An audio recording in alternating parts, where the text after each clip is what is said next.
I know it's been a while. Did you miss me? And the question is, what's up with D-Hop? And this offseason has gotten a little crazy for all the wrong reasons. That and more right here on TNT Tonight. Let's do it. Good evening, Titan Nation. How's everybody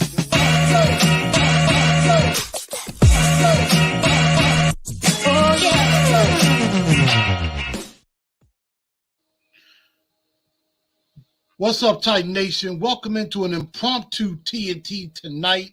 I'm your man, Chris, a.k.a. Blue Enforcer. Glad to have everybody here for this show. I know it's a little bit impromptu, but there's some stuff that's been going on around the Tennessee Titans, and I know I'm a little late to the party, but kind of got to address this a little bit and address the tea leaves in the room. So welcome in, everybody. Make sure y'all share this show out. Definitely hit me up, whether it's on Facebook, whether it's on Instagram or Twitter. Facebook, the TNT Enforcers fan page, on Titans and Truth on Facebook. Also on Instagram at Titans_N_Truth, as well as on Twitter at TNT Blue Enforcer. You see it at the bottom of the screen in the ticker. Definitely hit me up there. Also, of course, super chats are definitely appreciated. Definitely, you're helping me. You're helping the channel and everything going forward. Got some new things coming up very, very soon as we get ready to get inching closer to not only the NFL season, but also college football season.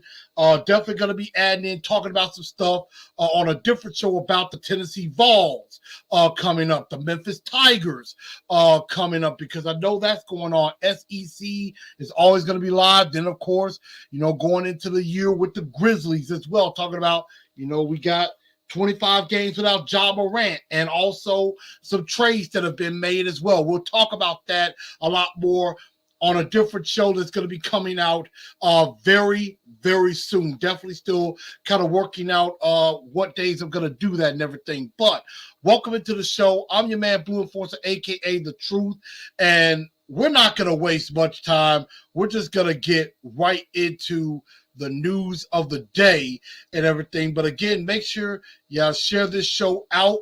Make sure you smash that like button and go ahead and help the algorithm, help me, and it also helps you as well. Make sure y'all also subscribe to the channel. Make sure you hit that bell and hit all for your notifications, personalized, so that way whenever I go live, you will know and you will be in the know of what's going on.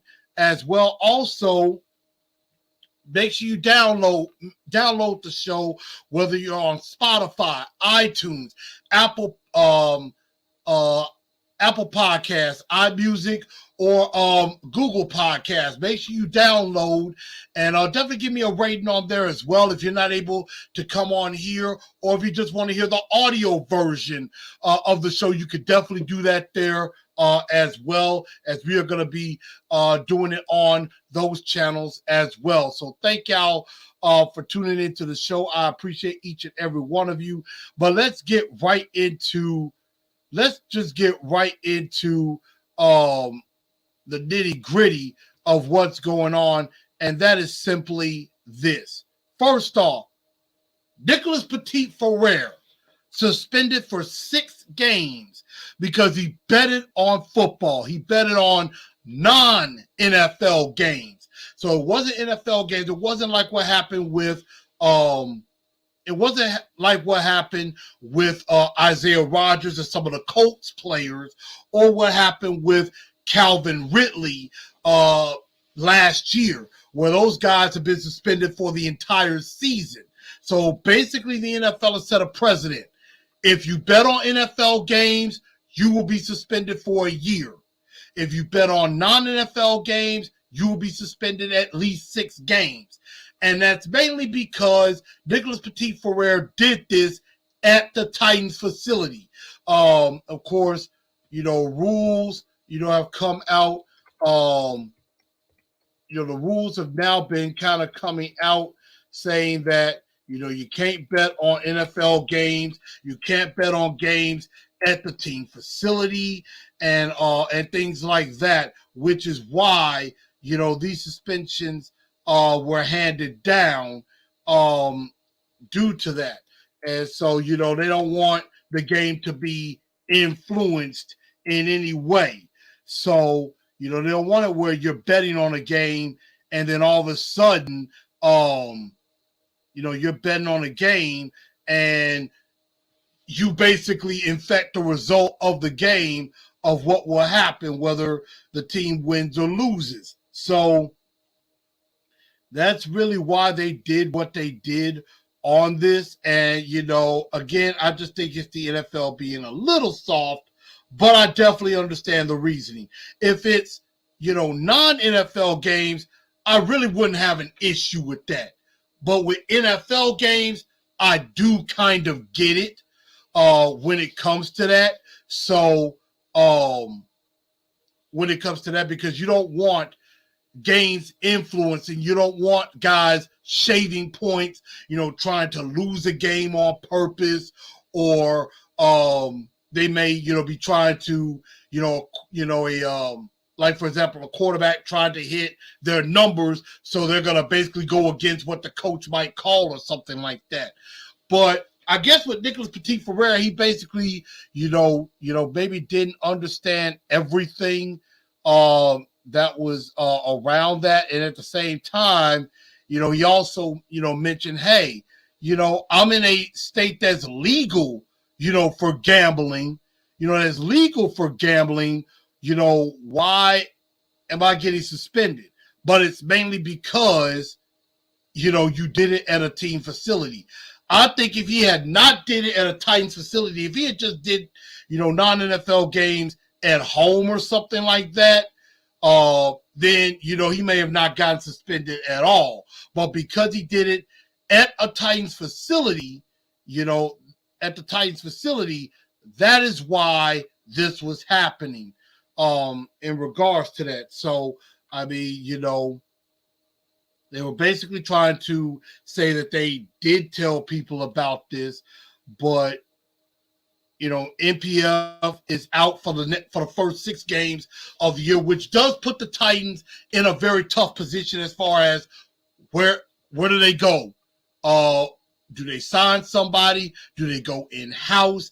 As far as who could start at right tackle for the first 6 games. Now, a lot of people think it'll be Daniel Brunskill, who we just signed from the 49ers.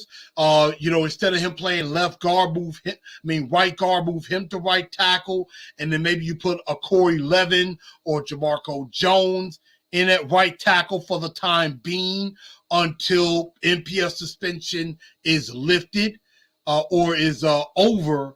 And then Brunskill moves back inside and NPF goes at right tackle. That could be a way.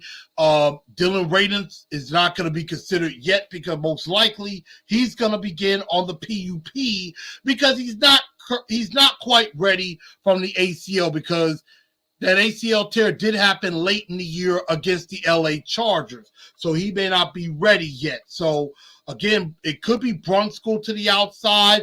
It could be Jamarco Jones there. And then, of course, if you move Brunskill outside, who plays at right guard?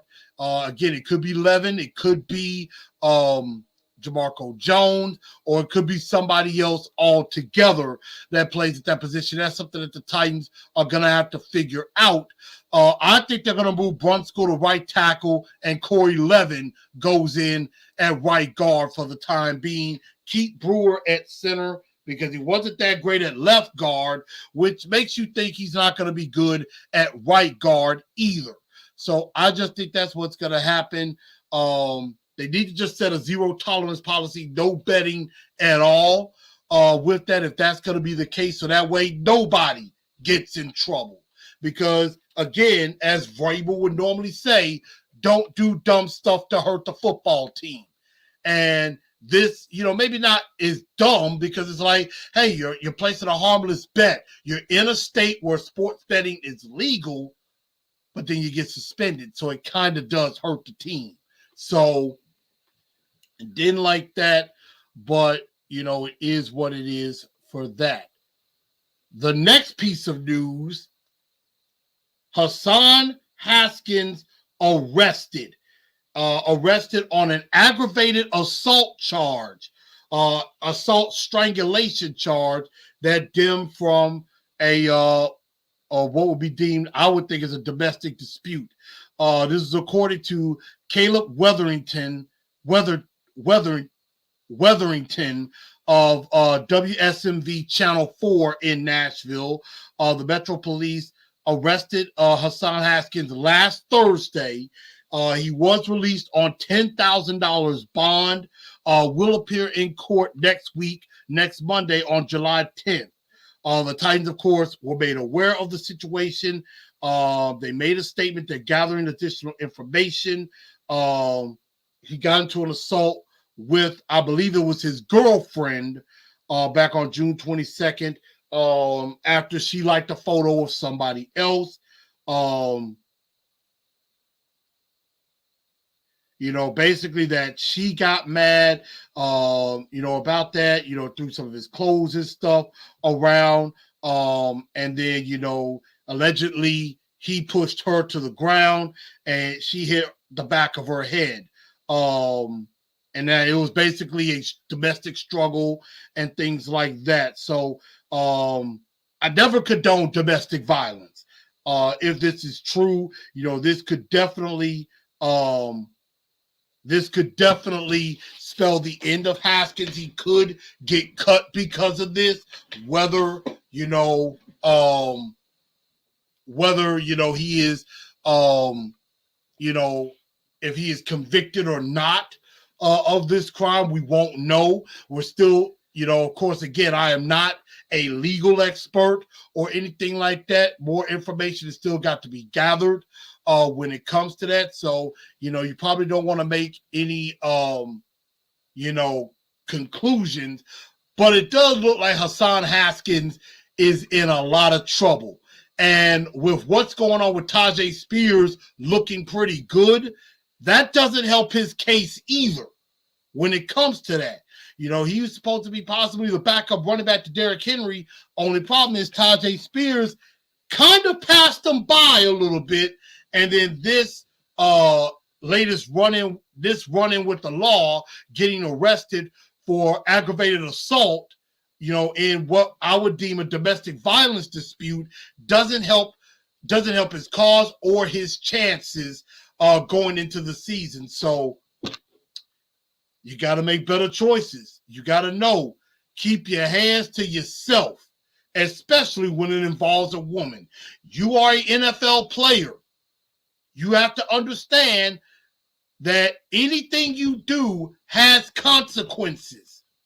So, we'll find out more as time goes on, but it's not looking too good for Hassan Haskins.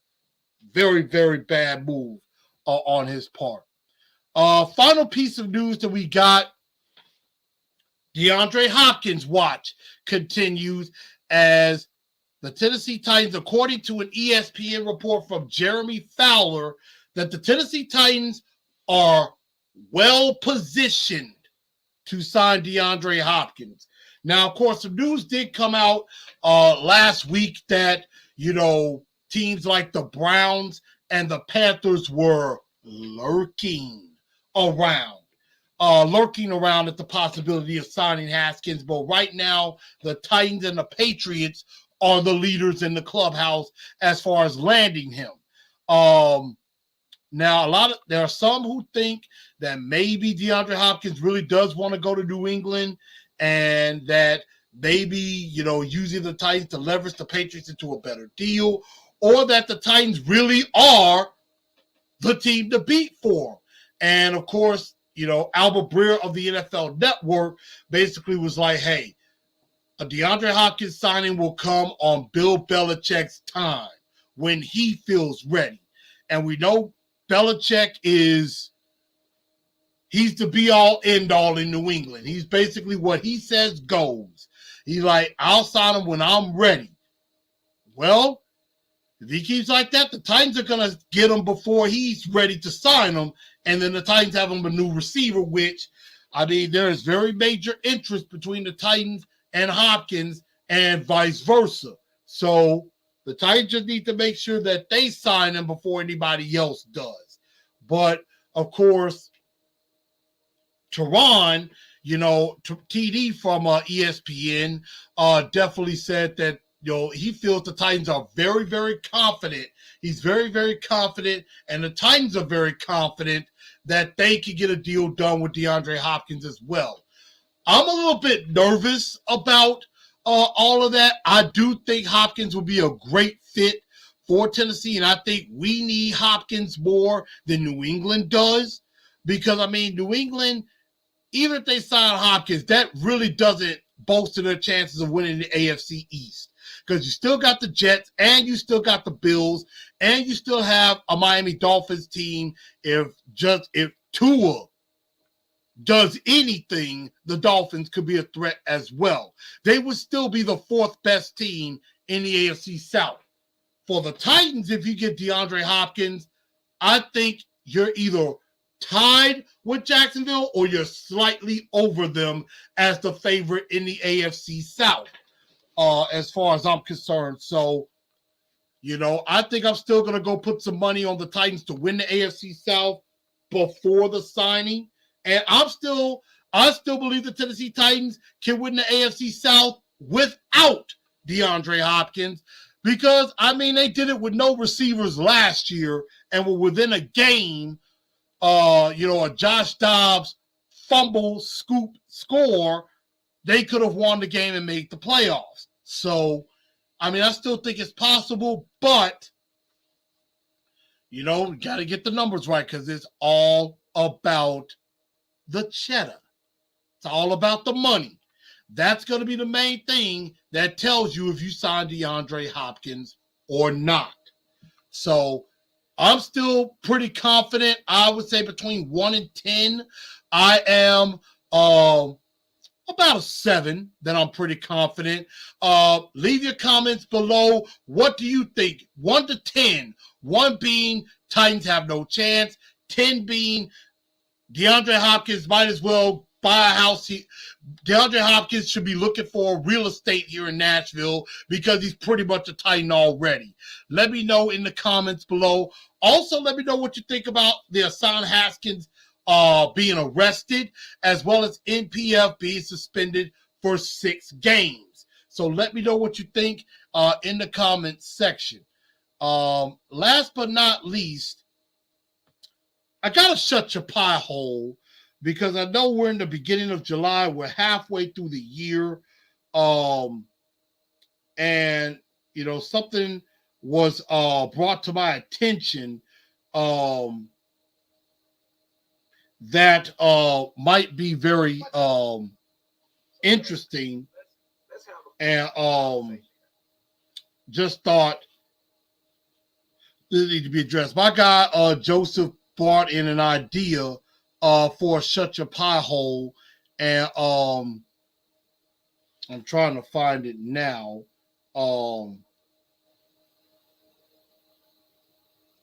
It may be on my Facebook. But he mentioned, of course, rest in peace to Ryan Mallett. Ryan Mallett, of course, the former Arkansas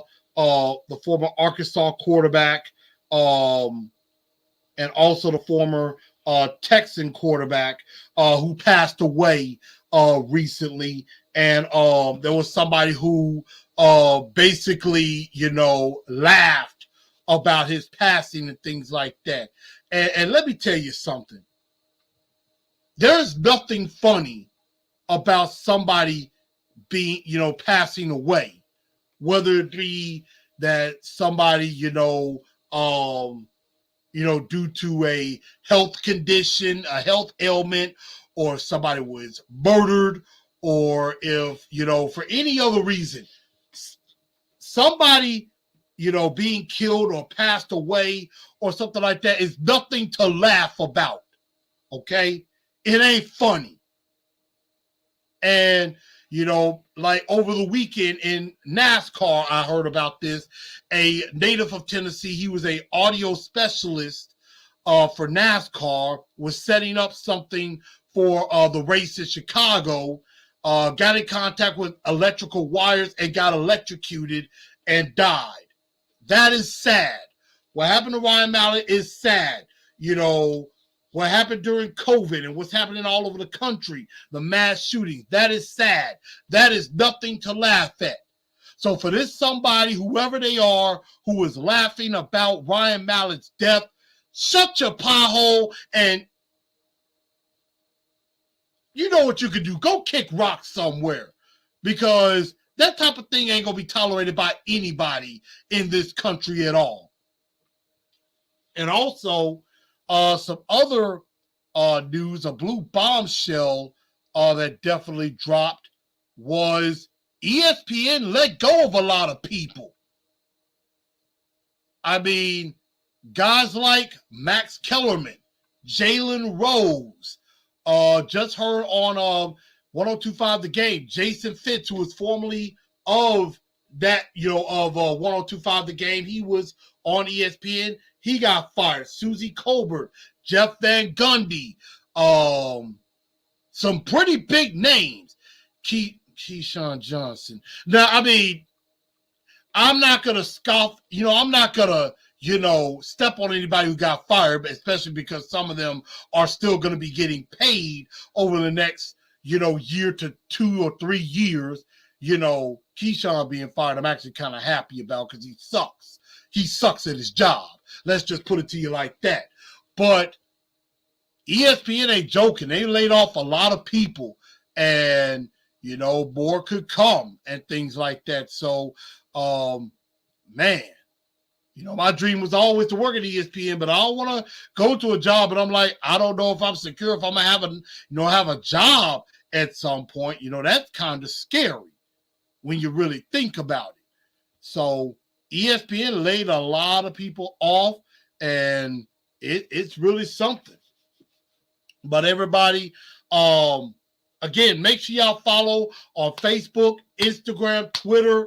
Make sure y'all follow. Definitely give a like. Definitely make sure y'all give a like. Smash that like button, and also hit the subscribe button and ring the bell. Hit all. Go ahead and do that. But that's gonna just about do it for tonight's show. Thank y'all very much for tuning in to TNT Tonight. I'm your host, Chris, a.k.a. Blue Enforcer. Make sure you leave me some comments. Leave me your thoughts. I'll respond to them if I can, as quickly as I can. Y'all have a very good rest of your evening, and tighten up, because that's all we know how to do.